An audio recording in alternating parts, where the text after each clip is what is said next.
Hello guys, welcome to this tutorial. This is Deepak and I will brief you about the transaction flow, the transactions that we usually perform in our day-to-day life. The transaction can be initiated from many entities. In day-to-day life, we have usually seen the ATM machines, that is the automated teller machines from which we usually withdraw cash, perform balance inquiries or mini statement. And other entity could be the POS machines or the e-commerce website. We have seen the POS machines, that is the point of sale machines, in many merchants shops where we purchase some goods and we pay using our cards. So let us start from the very beginning. So first let me tell you the entities that are involved for a basic transaction flow. The first one is the card. So you might have seen the cards, either the debit card, credit card or prepaid cards. When we usually open an account in a bank, we usually get a debit card with a PIN. So let us continue with the debit card. So we have a card, we have an ATM machines. So let us suppose a user went to ATM machine and performs a transaction and he wants to withdraw some cash. So he swipes or insert his card at an ATM machine. So the next entity that comes into picture is the EFT switch. So what is an EFT switch? EFT switch is electronic financial transaction switch. Many banks have the EFT switch installed at the premises, which are used to handle the transactions that are coming from the ATM. So there are many ATMs that got connected to the switch. So let's say that user has performed a transaction. So the transaction from an ATM will get initiated to that switch and the switch will receive the transaction.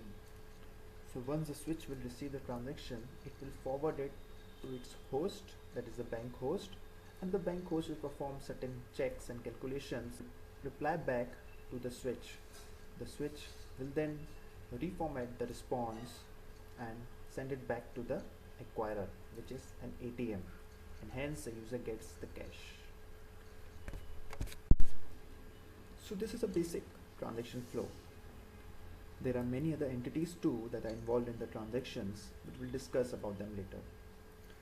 So to understand it a little more clearly, let us consider a scenario in which a user has a, let's say a user has a ICICI bank card and he went to an ICICI ATM. So when he performs a transaction from an ICICI bank card to an ICICI bank ATM, that transaction would be considered as an on-us transaction.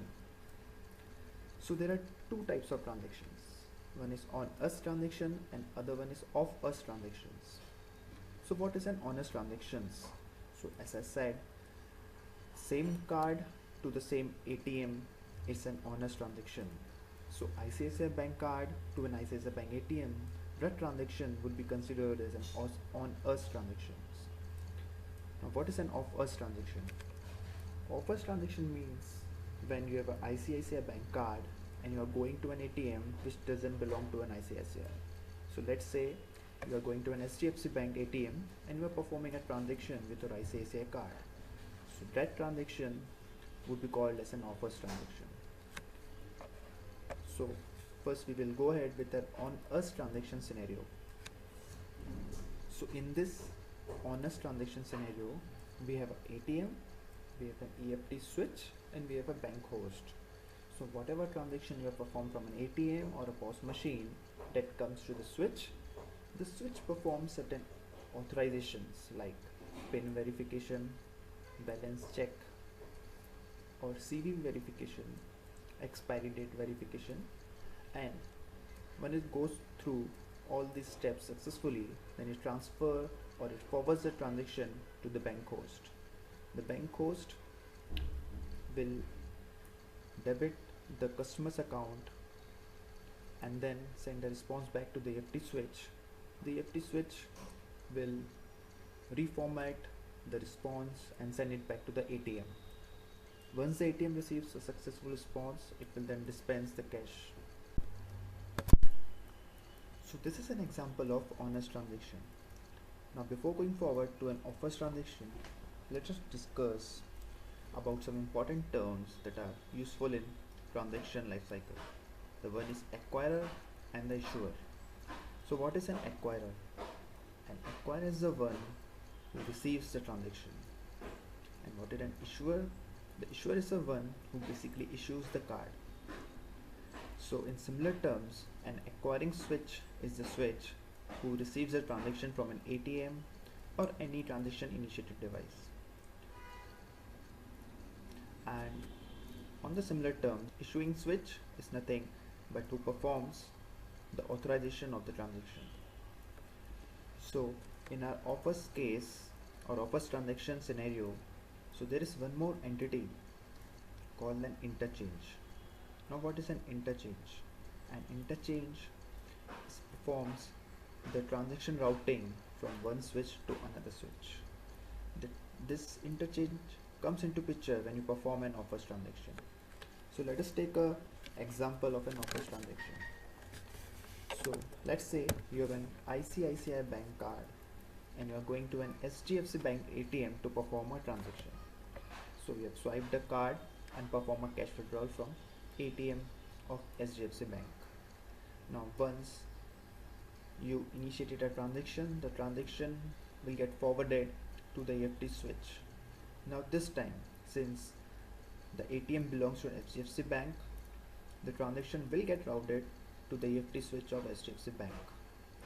So once the transaction has been received by the EFT switch, it will then check that this card doesn't belong to HDFC.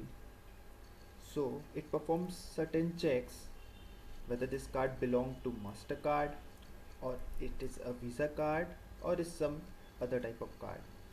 So once the EFT switch checks, okay, this card is a MasterCard's card, so it will then transfer the transaction to the MasterCard. That is an interchange. So once the interchange receives a transaction, it checks that this card belongs to an HDFC bank. No, in our scenario, this card belongs to an ICICI bank. So the MasterCard will then route the transaction to an ICICI bank switch. So after receiving a transaction at ICICI bank switch, since it is an ICICI card, so the switch will perform the authorization, which I have already discussed. The switch that performs the authorization is called as an issuing switch. So once it performs the authorization, it then transfers the transaction to the bank host. That is an ICICI bank host. The ICICI bank host will then debit the dedicated amount from the customer's account and then responds back to the switch. The switch will then transfer the response to the MasterCard. The MasterCard will then transfer the transaction to the HDFC bank switch, that is an acquiring switch, and the acquiring switch will then send successful transaction to the ATM and the cash will get dispensed out. So this is a normal example of offers transaction. So in this tutorial we have learned some basic understanding of transaction flow, and we have seen certain entities that are involved in the transaction life cycle like cards, ATM, POS machine, and interchange, EFT switch, bank host. And we have seen certain example of transaction scenarios like honest transaction and offers transactions. So we have learned the basic understanding of transaction flow. But there are many other entities too that are involved in the transaction life cycle. It's a huge life cycle, and there are many entities that got related and different terms that we use in the transaction life cycle scenarios.